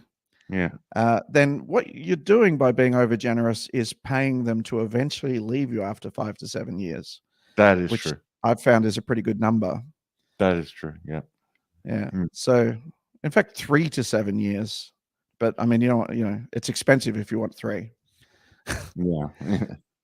No, I mean, look, to be honest, I don't really believe in a relationship lasting forever, and every ending of a relationship is an opportunity for the next one either to be single or to find someone better. So, I mean, if you're not constantly upgrading, it's like these people who stay in one job for their entire lives. That used to be a really cool thing to do. It was honorable, and they would financially reward you as well because they had regular raises and whatever. People who do that now, they're disadvantaged because they don't get the raises. And the best way to get a raise is to go to the next job that pays twice as much. I mean, there's no way they're going to give you 100% raise. So the only time they get the raises is when they're in the bathtub killing themselves. Yeah, that's right. Yeah, my mind went there. Yeah. Sorry, I shouldn't have said raises in your presence. It's of course going to go to suicidal thoughts. But yeah, it's the same in relationships. If you think you got it right the first time, yeah, you didn't. It's almost 100% certain that you didn't. And kudos to people who get married to their, high school sweethearts and stick it out for their entire lives. And I'm not saying that they're not happy. They probably are. They're happy because they don't know the other people they didn't meet and didn't pursue. I do believe that there is something to, like, when you go out and you get a girlfriend and then you get a different girlfriend, you become aware of difference, new. I think the idea of getting locked into that one, sign the contract early, only ever experience the one piece of pussy, and never be disappointed. Because if you don't suffer from the idea that, hey, I could have something, that different. I could have that one. I could have that one. I could have that one. If you just eliminate that, I mean, you've got to be happier. I mean, some taste like crab sticks, others taste like tuna. Exactly. I mean, would you miss? But if you've never if you only ever tasted crab sticks, if you've never had tuna, exactly, you would just assume that it all tastes like crab sticks. Yeah. Maybe. In fact, if that's what you believe, then it does. I wouldn't want to contradict you. Exactly. Yeah. I don't want to get into trouble with your wife. She's probably a tyrant. Yeah, exactly.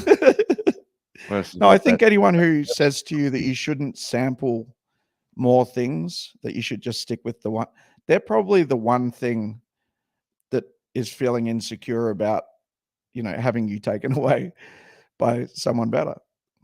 I mean, that's the only real motivation I can think of for someone to advocate for. I keep watching. I know I keep talking about the Whatever podcast, but I keep listening to fucking Brian rattle on about, getting married and all this shit and how important it is. And he gets all these, Catholics and Christians on to talk about the importance of traditional women and whatever. I'm like, no, sorry. You guys like that. That's fine. You go find your traditional women.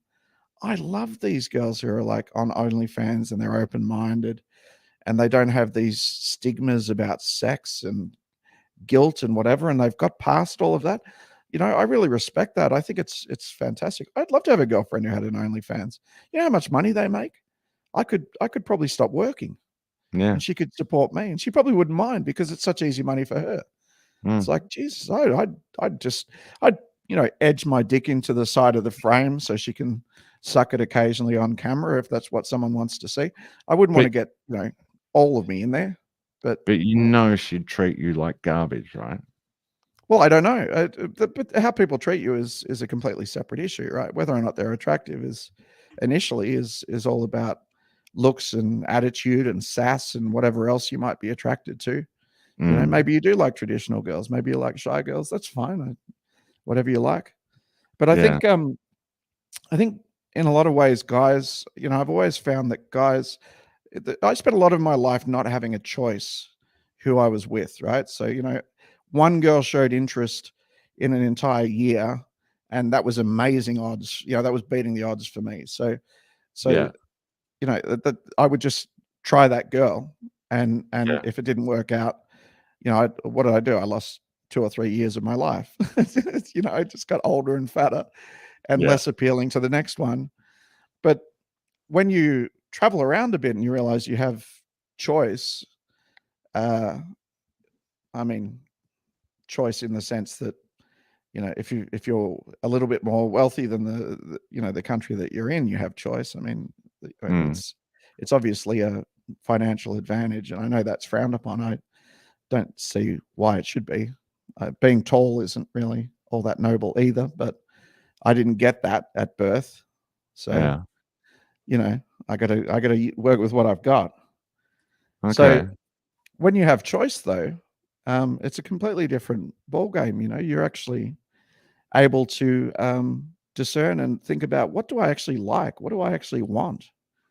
Like now that I can find someone that might actually fulfill those needs. What other needs? What do I actually want? What other needs indeed? And it's not a traditional woman who has never sucked another dick before, because you want someone who knows what they're doing. You want someone to have had a bit of experience. I get that. I mean, it's one thing to train them. But we're just, okay. But I mean, we're basically, the way I see it, we're amateurs in this, regardless of. Oh yeah, absolutely. Yeah. Right. There was a man who knew what the fuck he was talking about. Right. Patrice O'Neill. It's like you meet, if you're an animal, okay, if you're a great white shark, okay, there's a woman great white sharks and there's men great white sharks. Yeah. To every other animal, great white sharks are just vicious. No other animal looks at a great white shark and go, "Uh-oh, here comes the girl version." Yeah. Uh-oh. Yeah. Like a lot of men, okay, we go and try to date within our species. Most male great whites say, "Oh wow, they go, girl, oh, I want her." Yeah. Right? Yeah. But women go, yeah. I hate the way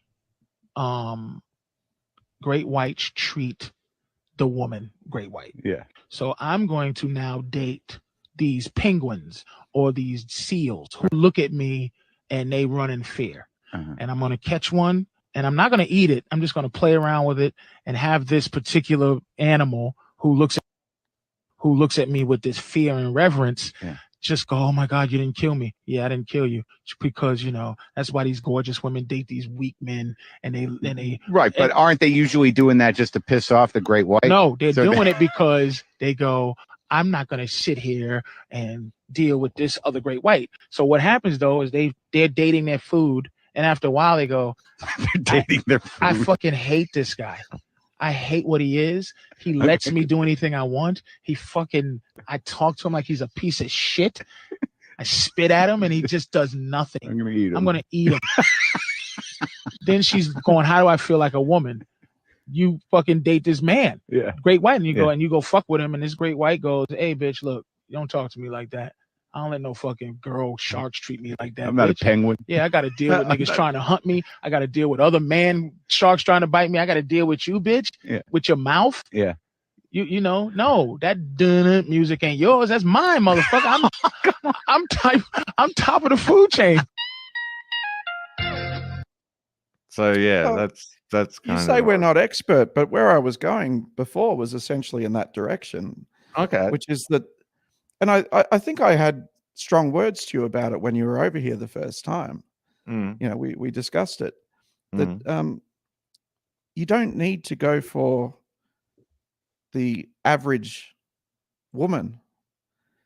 The average woman. So if you're doing that, if you're saying, oh, I prefer a woman that I'm not that attracted to, that's, she's cute enough, but she's a bit frumpy, and she's whatever it is, mm. but she's not the one that all the guys are after. She's not the one that really does it for you. Yeah. What's the reason you're doing that? Well, you're doing that because you're insecure and you think that you've got a better chance of keeping her with the level that you're at, right? Mm. Those women, and it's the same with the genders reversed. They're insecure because they're not the glams. They're not the top tier, right?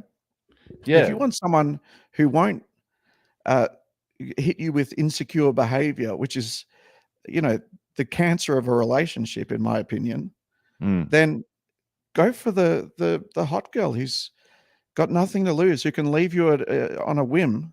Yeah. And get another guy. She's not going to be insecure. So she's not going to give you all that behavior, that controlling behavior that kills every relationship.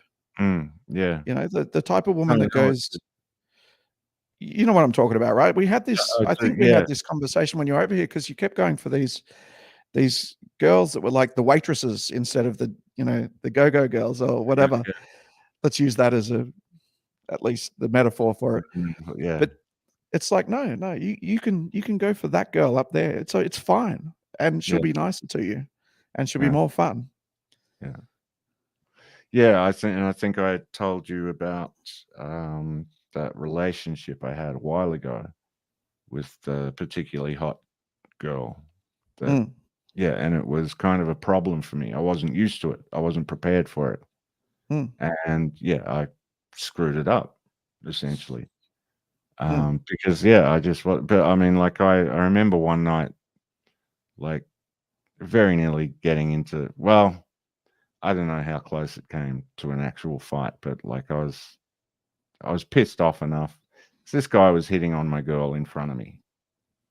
And he'd done the whole thing of where his friend came along and pulled me off to the side and was like trying to engage me in conversation. And it pissed me off because these two fucking dudes was guys that I'd been in a band with and we were supposed to be fucking friends. So it really shat me. And I went over because he was going, oh, can I take you out for a beer or something? Can I take you out sometime? And I just left the conversation and just went over and just went, no, well, I'm fucking standing right there. You can't. Progress from that. But yeah, Do you think though you could have handled it differently? Do you think you could have just said, I could have just let her deal with it, honestly. Well, if you had 100% trust. But she was doing that whole thing. And I kind of wanted to end it because it was my ego very much. I mean, she would have dealt with it fine, What if you started from a point where you had no expectations of anybody in behaving in any way at all, and you just accept people for how they behave, and then you adjust your the way you treat them accordingly? So, for instance, like I always say, I never lose a friend. I never lose a friend. I've had friends that have betrayed me or disappointed me or whatever. But did I make my expectations clear? No, not at all. I mean, they might not even know. They may have been well aware. Who knows? I don't cut them out of my life. I just say, okay, that friend, I don't trust them with this anymore. I don't, if you tell them something personal and then they go tell someone and it causes a problem, well, they just don't get access to your personal thoughts anymore. They get a more superficial version of you. And what's wrong with that? It's like people are really flawed. You could go through life finding everybody's betraying you and disappointing you and doing the wrong thing. But at the same time, like those two guys, right, being the victim of their behavior would have been difficult. Like I would have trouble taking that as well. But at the same time, I can imagine you and I doing that to someone else that we didn't like or whatever, like for fun. Absolutely. So why not just join in the fun, trust the girl, and just say, you know what? If you guys can get her away from me, you go for it. She's not going to go for it. Yeah. And No, if she does, well, you found out something about her, didn't you? Yeah. No, that's 100% true. The problem I have with this theory of yours, where you say just don't expect anything, for just, it's very much take people at face value kind of thing, and don't have the expectations. How do you manipulate people? Well, you study them like insects. Yeah. Okay, I'm with you now. Yeah. That's right. Yeah. No, I mean, I know it's a that's little bit I'm down. psychopathic to say remove emotion from all things, and it's not possible No, really to achieve. Yeah, But but at the same time, I think philosophically it's worth thinking about. Yeah. It helps sometimes when things It's are more going bad. masculine. It's way more masculine. It's more stoic. More We stoic. like our stoicism, don't we? Well, I mean, I was part of my New Year's resolutions was to do everything I could to fight against stoicism. Was it? I thought it was the other way around. I might have picked the wrong ism to fight. Yeah, I didn't take you too seriously when you said that one. No. I don't know. I just try and maximize my own life and my own experience in the world. You're only here for a certain amount of time. If you're having a negative experience, if there's a positive way to think about it, even if it's not instinctively natural to think so, you can kind of convince yourself to do things if you work on it. Yeah. No, that's what essentially, I mean, that's a huge element of what convinced me to finally just put an end to that last relationship I was in, because I was just miserable all the time. Yeah. I was, there were just, not all the time. I wasn't miserable all the time, but I was miserable more often than I was, it was, and I just thought, is this what life's all about? And we're not married, we're not committed, there's no kids, there's no, so it was just like, no, I have to end this. And I The also count just went up to 5. Someone just ducked in and ducked out. and then they fucked off like a tease, like a They clicked fucking it by tease. mistake. It was like, oh God, I've got to stop drinking. I hate these streams. Yeah. Good on him. But look, in all seriousness, if there are any young hot women out there that want to have some kids and get married and whatever, I'd marry a young hot piece of ass. I'd make that sacrifice. You're a bigger man than me, I tell you. I'm selfless. I just hate age inappropriateness. I'm just so against it. I love it. Yeah, I know. You're very principled in that regard. Yeah. As a nearly 50-year-old, very overweight white man, I just feel won't go below it's just 19. not right. Yeah, it's just not right to date anyone that's younger than me. I should probably date people that are older than me, really. Like I should go full on grandmother. I'd like to see that. Yeah. Like I'm going to start putting search terms into like Tinder or whatever, like no teeth, infirm, possibly in some sort of a mobile scooter. That type of thing. If I can get all 3, that's the trifecta for me. Put that in your profile. Mobility scooters, my jam. Yeah. In fact, look, to be honest, I'm not that far from a mobility scooter myself at the moment, so I can't really talk. But I've managed a few things. I mean, I am grossly overweight, and very immobile. Yeah. But no offense, but I have my hair. I mean, that's something, right? Like we've all got to clutch under the things that we've got, you know? Yes, you do have the hair. Well, you've got other things. That's so true. you know, you don't have to have the hair. Yeah. You're not overweight like me, so you don't have to worry about that at least. I'm a little bit overweight. I've lost some weight. Hey, we're up to 5 again. Cool. Stick around. Good. Don't tease. Don't tease me. Stick around. You should extend the invitation again for people to. Oh, they're Oh gone. yeah, that's gone now. Yeah. It could be other people leaving and a new person staying. Yeah. They're doing it in shifts. They're like, oh, I can't watch the whole thing, but I'll tell you what. I'll watch the first half. You watch the second half. Yeah. No, I assume it's someone coming along and going, "Oh my god, it's white man." Oh, I don't I need clicked to that button again. White man thing. Yeah. They're probably like this. Let me guess. It's going to be two middle-aged white guys talking about wokeness. Click. Yep. Click. I should have shared this amongst like feminist pages and shit. Yeah. Hey, tune in, ladies. You'll love this. Toots. You should give it a name that makes it sound like it's a feminist podcast, and then people just tune in and just dip straight back out again. Yeah. It wouldn't take long to work it out, I don't think. Ending the Hey, patriarchy. look, we're so not anti-women though. I don't understand why it would be considered anti-women to talk like we're talking. That's you the know, crazy thing. like I've always said, and I keep saying to you, without the negative stigma of sex, none of these things are offensive. You've got to have that sort of Catholic-based, and I think other religions too, but I'm not as familiar with them, guilt-based, anti-sex ideas in your head to think that someone who does OnlyFans is somehow a bad person. Oh, they're naked? Well, I'm naked in the shower. Are you critical of me? The only reason I don't do it on a webcam is because nobody wants to see it.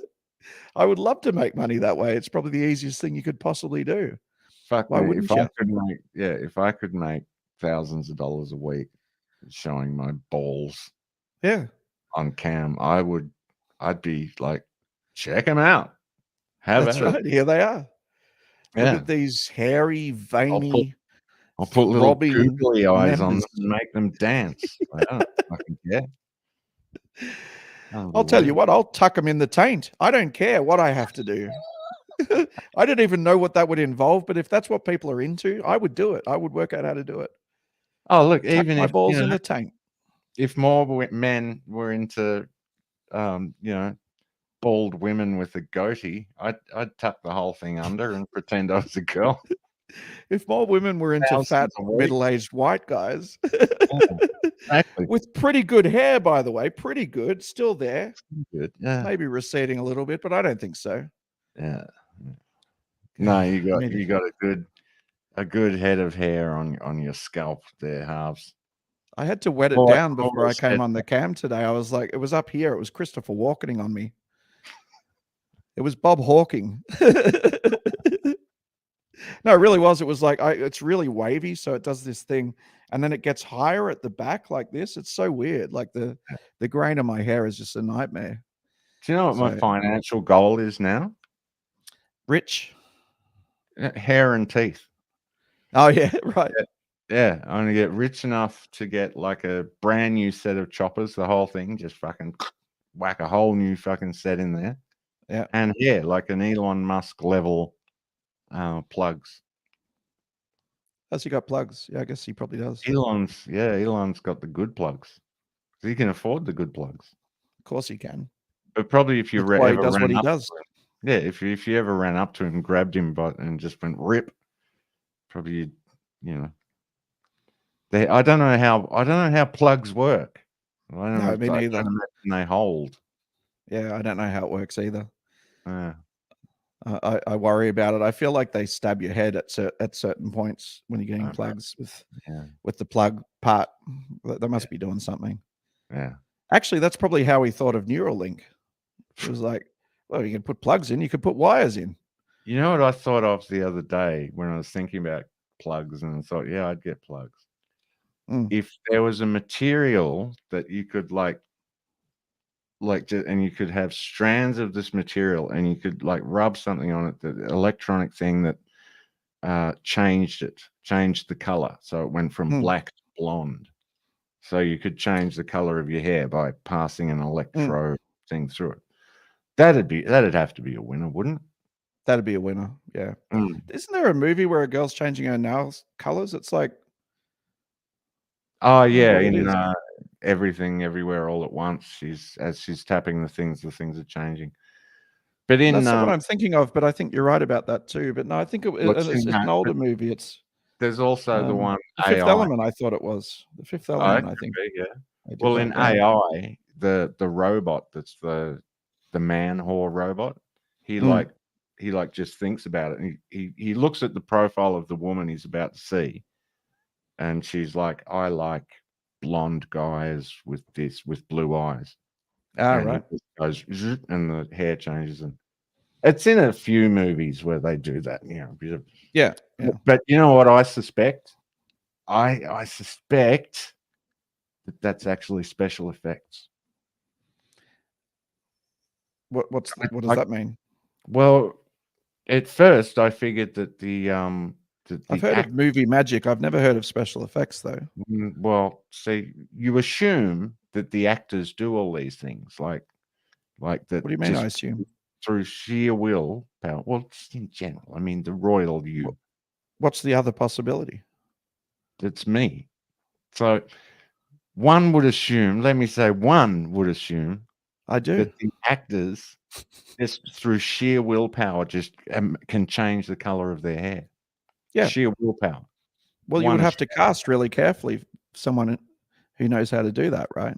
A lizard usually would have to be a chameleon of some kind. Yeah. Yeah. Makes sense. Then I heard about this thing called special effects, and I'm not sure. Yeah, I'm not sure what you're talking about. You've heard of fried rice? No. No. Okay. Yeah, I have. Thanks for the yes and. Yeah, no, I realized I got too far. Way to fucking leg sweep the improv. I have. Yes. Anyway. Oh look, we've been going for an hour 52 minutes. I think this is pretty successful for a first. Yeah, it's definitely too long. We've been way off topic. Maybe we should bring it back to the original toxic progressivism. It's very hard to say, I must say. Progressivism is hard to say. That's why I just call it toxic progress. Yeah. Toxic progress. Yeah. But I'm not sure if that really expresses it though. It kind of sounds like you're against progress. See, I'm not against progress at all. I don't think we should stop progressing because of progressivism. There is toxic progress. That's the thing. It can be toxic. It's not always toxic. That's what I mean. It's like, yeah. I don't think the answer is to go back to traditionalism. I don't think it's, no, the answer to banking crisis is to go back to gold. I understand when people think that's going to work and, well, it worked in the past, it'll work now. No, I think progress is important. I don't think it's that important. I think we need to get more comfortable with genocides. We need to wipe a lot of people off the face of the earth. And well, I think we're currently being conditioned to be much more comfortable with genocide. Are we not? I think we are, actually. I think there's plenty of propaganda out there designed to do exactly that. Yeah. But I think it depends what you think is, the future of the human race. And, I've always tried to think about solutions rather than problems, and where the future could go for the human race is a really important question. It's really the only one we should be talking about. We all know about the problems, and if you don't, well, bad luck, I guess. There's plenty of information out there. If you were seeking the truth, you would find it. It's not hidden anymore. But where we go from here, I think of it this way, right? You've heard about the 7 phases of civilization, the last phase being, decline and collapse. So, we're there. We're at decadence probably, which is sort of the peak, starting to go down towards decline and then into collapse, right? We're somewhere in decadence because you can see in human behavior the birth rate goes down. There's a lot more, let's just say, gay stuff. I'm sorry to people who are, There's no other actually way to put it. gay and whatever, but historically speaking, in the Roman Empire and whatever, all of that type of stuff increases as the decline starts. I don't know why. It doesn't mean it's bad, but there's a lot more sodomy. Sodomy, and just generally, it's decadence, deviant behavior. Let us use the politically correct term, ass fucking. All right, but also just sexual pleasure for pleasure instead of for making babies, right? So generally, a society will drift away from the primary purpose of sexual activity. Anyway, that's not really that important. So we're there, right? Now we can go into decline and crash, right? That's where we're headed. It's what we're doing right now. We're at the pinnacle of butt fucking. Yeah, we're at the max. We're at our personal sodomy limit, and we're about to crash, right? So what do we do? What is the answer? You're at the top of this thing. You're at the top of the roller coaster. You're about to go down the dip. You haven't got the stomach for it. It's the end of the roller coaster ride. If you go down that dip, you've got to create a new peak, right? And that's where I think it has to be progress. Going back is just going into reverse and going down the other peak, right? You go back into the lack of civilization. Yes, I believe in civilization. I think for the most part it's been positive. I think even capitalism, which gets a lot of criticism these days, it got us, a lot of R&D, a lot of technology.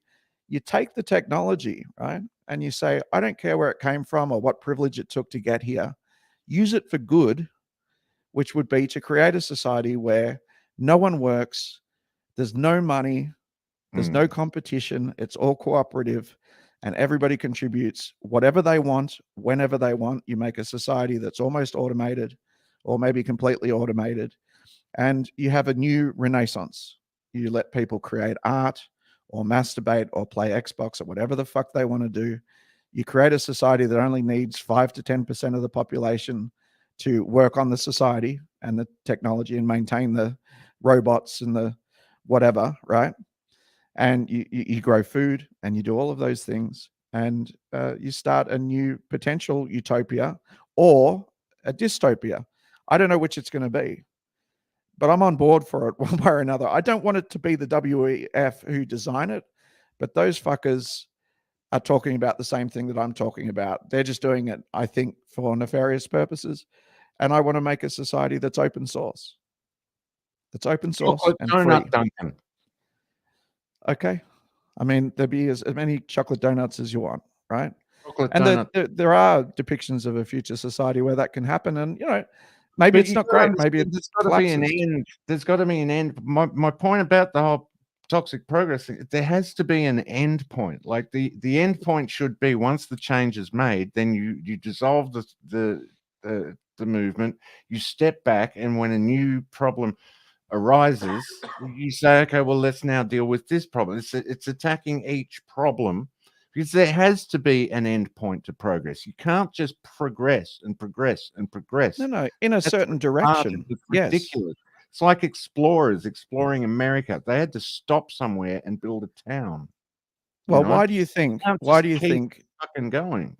Why do you think people are so susceptible to virtue signaling right now? Because they're gay? Because no one's fucking them. It's sexual signaling, right? Oh, yeah. Primarily, it's sexual signaling. If everybody was getting laid, no one would be virtue signaling. You'd be lying in bed with your beautiful girlfriend or wife, saying what you really think and farting, right? So that's a big problem. The fact that people are having less and less sex. Under the covers. Yeah, and women are starting to hate men and men are starting to hate women, and you've got this goddamn whatever podcast that's got exactly the wrong messaging to bring men and women together. Yeah. Although maybe inadvertently it will. I don't think that's Brian's goal, though. He just wants to dunk on women, as we keep saying. Yeah. Who doesn't? You got to bring men and women back together, right? You got to make it so these, I suppose, easy ways of finding very sexually attractive people, but without having to discover their personality or meet them under normal circumstances. I think that makes it very difficult because that widens the gap. So you've got these top 10% of men or whatever they say it is, and the top 10% of women all fucking, and I hate those fuckers. There's all these incels, and I self-identify as an incel in a way. I mean, not when I'm in Thailand, but I was an incel in when Australia. I was in jail. I told you about that, didn't I? They give you a computer and they call it the and incel. a cell. Yeah. They call it the incel. Like, it's fucking weird. And when you're having a psychotic episode and suffering, that is weird. When you're suffering from excessive meaning, what's that word? Excessive meaning. Where everything. What's the word?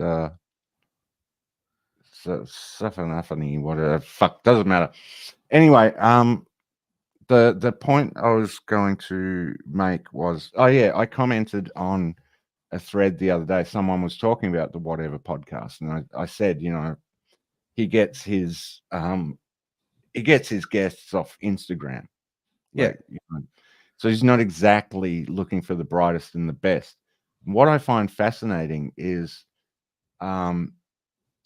rarely do I run into that kind of level of stupidity in real life. And thinking about they're not all stupid either. There's plenty of episodes. He pastes the clips. Oh of yeah, the I know. But the other thing, I was thinking about the interviews you and Rodders did with the girls in the Philippines. The ladies' drink of the week series. They're fascinating, and they are. It's like, wow, women are human. I mean, that opened my eyes. I was like, they're almost human. Well, it was a discipline. We decided we would let them actually answer the questions. Yeah. And that we wouldn't impose our own. Exactly. Yeah. And it was a discipline because obviously in the Philippines there was a bit of a language barrier. So just watching it, I was yelling. Yeah. I remember, I was like, no. Well, it was mostly language barrier that we felt like you want to help them finish the sentence because they're struggling to find the words, and we had to try and avoid that. But that was just language. I mean, of course, you're going to have that issue with people who are speaking their a second or third language. No, it's a wonderful. You're right. Because it's like, it's not like there's any huge special. It's like, you're not going like, wow, this woman's like Einstein level. Should be an astronaut. Well, people are more complex than and diverse credit for. And like the Whatever, it really does go. It really is low hanging fruit. It is. Yeah. I don't know what Brian's fruit looks like, but you've obviously seen it. Low hanging fruit. It's not bad. Yeah, I've been fond of that phrase for a while. Actually, that's not a bad idea.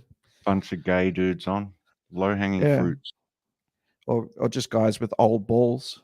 Yeah. That's it. Yeah, nice. All right. Well, I've done 2 hours and nearly 5 minutes. How about that? Not bad. Yeah. It's 10 p.m. here, so must be late there. What is it? 2 a.m. 2 a.m. here. Jesus. I am dying for a piss. So I need a second Sambuca now. Yeah. Yeah, I might just go and have it across the road at the bar, which has the naked ladies. The things you do for art. Yeah. Got to support the girls. Yeah. How am I